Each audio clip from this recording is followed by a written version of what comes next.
মেয়েদের জীবনটা অনেক দুঃখের। মেয়েদের নিয়ে না কোনো স্বপ্ন রচনা করা যায় না, অন্তত মেয়ে সন্তানকে নিয়ে না। কেননা মেয়েরা আসলে তার জীবনের কোনো কুল কখনোই ঠিক রাখতে পারে না।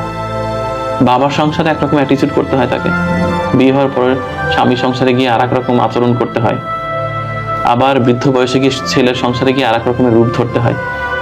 মানে বলে না নারী বহুরূপী, এই কথাটা না একটা পজিটিভ অর্থ আছে আমার কাছে। নারী যে বহুরূপী হবে না, নারীর না নিজস্বতা খুব কম হয়ে যায়। সমাজটা এরকম যে নারীকে বারবার মানে স্রোতের মধ্যে ঠেলে দেওয়া হয়।